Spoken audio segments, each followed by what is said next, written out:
BJP ত্যাগের ঘোষণার পর থেকেই তার রাজনৈতিক ভবিষ্যৎ নিয়ে জল্পনা শুরু হয়েছিল। ভোটের কয়েকদিন আগে তৃণমূলে যোগদান করে সেই জল্পনায় জল ঢাললেন ঝাড়গ্রামের বিদায়ী সাংসদ কুনার হেমব্রম।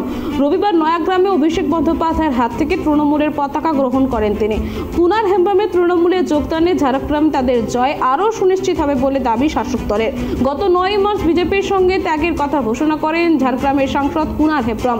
তারপর থেকেই তার রাজনৈতিক ভবিষ্যৎ নিয়ে জোর জল্পনা শুরু হয়। তবে এই ব্যাপারে নির্দিষ্ট কিছু জানাননি তিনি। ওদিকে ভোট ঘোষণার পর বিজেপির প্রার্থী তালিকা ঘোষণা হলে দেখা যায় ঝাড়গ্রাম থেকে চিকিৎসক প্রণব টুডুকে প্রার্থী করেছে গেরুয়া শিবির। তবে তারপরেও রাজনীতির ময়দানে দেখা যায়নি কুনার হেমব্রমকে। রবিবার হঠাৎই নয়াগ্রামে অভিষেক বন্দ্যোপাধ্যায়ের মঞ্চে তৃণমূলে যোগদান করেন তিনি। সভার শুরুতেই অভিষেকের হাত থেকে তৃণমূলের পতাকা হাতে তুলে নেন তিনি। আর প্রাইম টিভি বাংলাকে একান্ত সাক্ষাৎকার দিচ্ছেন কুনার হেমব্রম, শুনে নেব। বিজেপি দুর্বল হবে কিনা সেটা তো আমার বিষয় নয়। সাংগঠনিকভাবে বিজেপির যা দক্ষতা বা আমাদের টিএমসির যা দক্ষতা সেটা সাংগঠনিক ব্যাপার, সেটা নিয়ে আমার বলার কিছু নেই। বিজেপির বাইরে যদি ভালো সংগঠন থাকে, নরেন্দ্র মোদীর যে আমাদের যে জঙ্গলমহলের যে বিভিন্ন কাজ সেটা কম্পেয়ার অবশ্যই হবে। তাতে যদি বিজেপির ধস নামে তো সেটা তো আমারও বলার কিছু নেই। বিজেপিতে তৃণমূলে যোগদানের মূল কারণ হচ্ছে যে আমরা যেটা আশা করেছিলাম বা চেয়েছিলাম আদিবাসীদের উন্নয়নের ব্যাপারে, সেইভাবে আদিবাসীদের ইগনোর করা হয়। জাতিসত্তায় বিজেপি আমাদের স্বীকার করতে চায় না, এই জন্য ইউনিফর্ম সিভিল কোড আনতে চাইছে।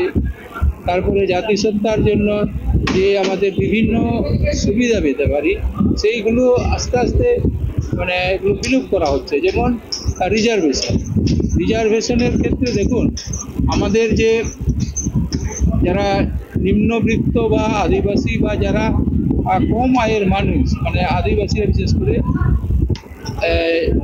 যেমন হচ্ছে যে স্কলারশিপ পেতে গেলে বা কোনো সুবিধা পেতে গেলে সরকারের আমাদের সিলিং মালা হয়েছে 2.5 লাখ, অথচ সাধারণ জেনারেলদের 8 লাখ টাকা। তাহলে আদিবাসীদের ক্ষেত্রে বা সাধারণ যারা নিম্নবিত্ত মানুষ তাদের ক্ষেত্রে 2.5 লাখ টাকা হচ্ছে সীমা।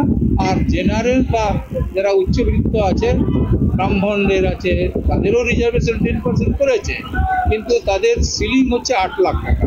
এই বৈষম্যটা কেন? যেটা বক্তব্য যে আপনাকে টিকিট না দেওয়ার ফলে তৃণমূলে যোগদান করবেন। টিকিটটা আমার কাছে ফ্যাক্টর না। আমি টিকিটের জন্য বিজেপিতেও আসি। টিকিটটার জন্য আমি এই যে এখন টিএমসিতেও আমি আসছি না, জয়েন করলাম না। টিকিটটা আমার যতদিন 5 বছর আমি সুযোগ পেয়েছিলাম সেটাই আমার পক্ষে যথেষ্ট।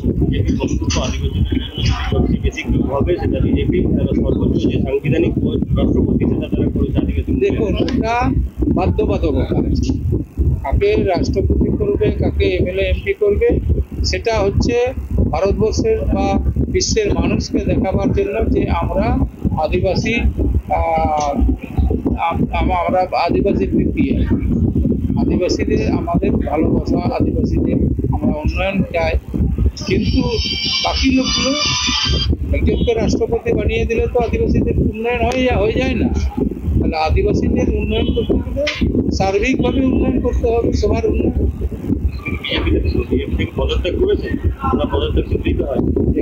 তো হোক না হোক, আমি তো আমার সাথে তার উপর যোগাযোগ করা হয়নি।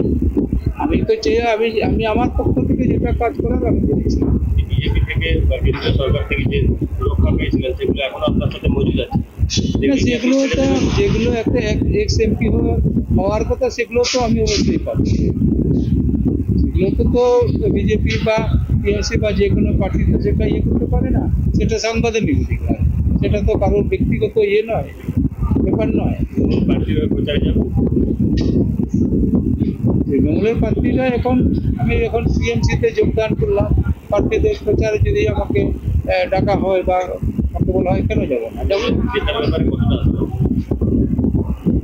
আশাবাদী তো আমি অবশ্যই যে টিএমসি জিতুক আমি চাইও আর আমি আশাবাদী টিএমসি জিতবে।